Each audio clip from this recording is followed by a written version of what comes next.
So Michael King showed a lot of progress in 2021. He was a really strong reliever for the Yankees, especially down the stretch. I do believe that without Michael King, the Yankees don't make the wild card, and the Toronto Blue Jays or Seattle Mariners take their spot instead. Granted, the Yankees didn't do anything with that playoff spot, but again, making the playoffs is important to actually going on and doing anything in the playoffs. You have to make it first. But anyways, that's besides the point.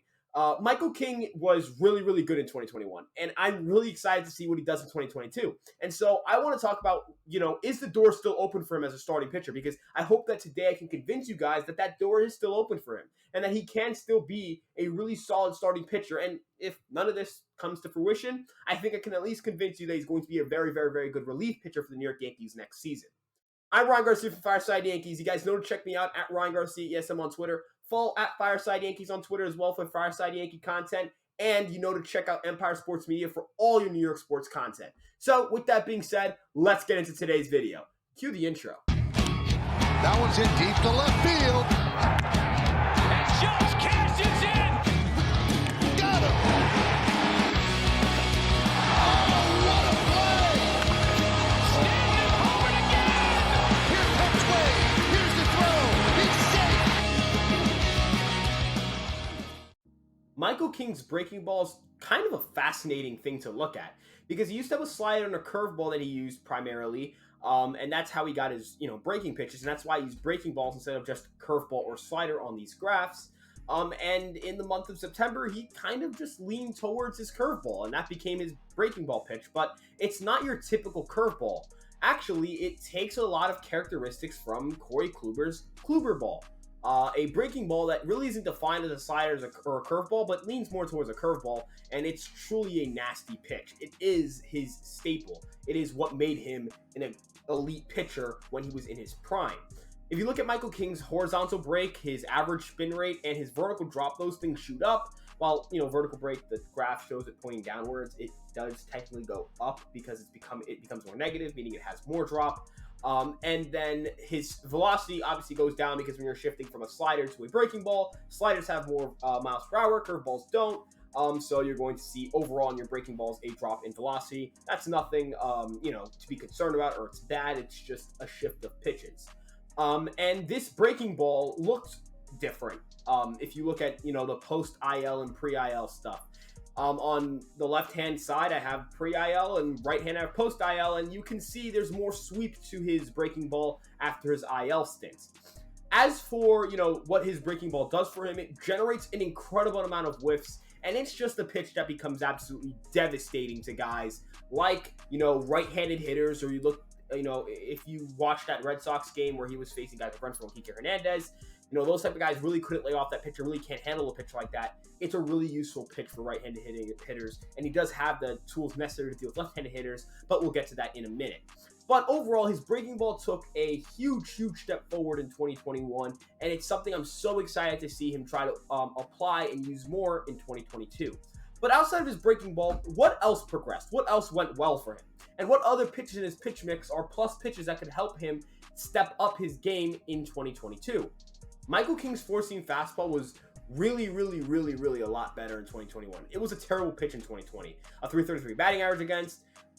People slugged 133 against it. A 669 WOBA against. A 105.3 exit velocity on average against it. And a 93.7 mile per hour fastball. It was just not a good pitch. But in 2021, it was a very good pitch. Hitters only were able to accumulate a 0.94 batting average against it. They only slugged 188 against it. They only had a 136 WOBA against. They had a 95 mile per hour exit velocity on average against, which is still pretty high, but it didn't do much, and the expected stats are not high either. He was really dominant with this pitch, and he bumped up the velocity to 95.2 miles per hour, which is always nice to see. But is this a pitch you should just say, okay, ditch the sinker, let's go four-seam fastballs? No, not necessarily. A big thing for Michael King's sinker is that it mirrors and it tunnels very well with his changeup. You look at the release point on his changeup and his sinker, and they overlap pretty well, and both pitches were effective for him in 2021. His sinker and changeup both had similar batting averages against. His changeup was only slugged 308 against, while sinker was slugged 360 against. Their WOBAs are pretty much identical at 309 and 318. posted really low exit velocities against, at 78.1 for the changeup and 88.4 for the sinker. And most importantly, they generated low launch angles, with his changeup at a 0-degree launch angle and his sinker at a 1-degree launch angle. That's really important for Michael King. And him posting an above 45% ground ball rate is in part due to these two pitches. Yes, the breaking ball helps, and that's definitely a part of it as well. But, your fastballs are really going to get you a lot of ground balls, and this is a system for the Yankees that they want to implement for the pitchers where they're getting ground balls, because ground balls are the worst batted ball out of the three main batted balls: a fly ball, ground ball, and line drive, and it's not close either. You want to get a bunch of ground balls, and Michael King can definitely do it, and these two pitches are pitches that play key roles in him doing that, and that's why you're not ditching the four-seam fastball for it. And when you really look at his arsenal, you see that he has 4+ pitches in his arsenal.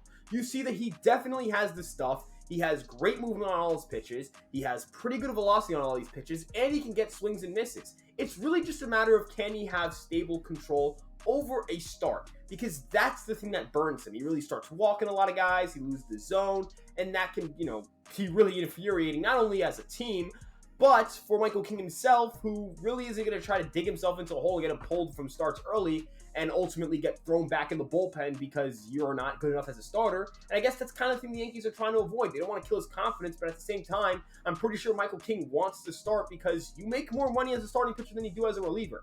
That's just a fact. And Michael King can definitely be a starter still. So I guess this presents the question, what should you expect from Michael King going forward? And I think you should expect that Michael King takes a big step in 2022. I think there's too much talent on the table for him not to try to be a starting pitcher again. And quite honestly, I think that just sticking him as a 1 to 2 inning reliever isn't doing his stuff and his stamina justice. This is a guy that can go 3 innings. This is a guy that can be a spot starter. This is a guy that potentially could be a mainstay in a rotation. And I really, really, really hope the Yankees do give him that opportunity, at least in spring training, to showcase his stuff and get over his first inning, nightmare. I don't know. It was just yips, I guess. But, his first inning was just a nightmare for him always. But I hope the Yankees give him a shot to get over those things. I hope the Yankees give him a shot to really get back in that rotation and put up quality starts once more. I'm Ryan Garcia from Fireside Yankees. If you guys like what I do, please remember to like, comment, and subscribe. And remember, I'll see you guys in the next video. Ryan, out.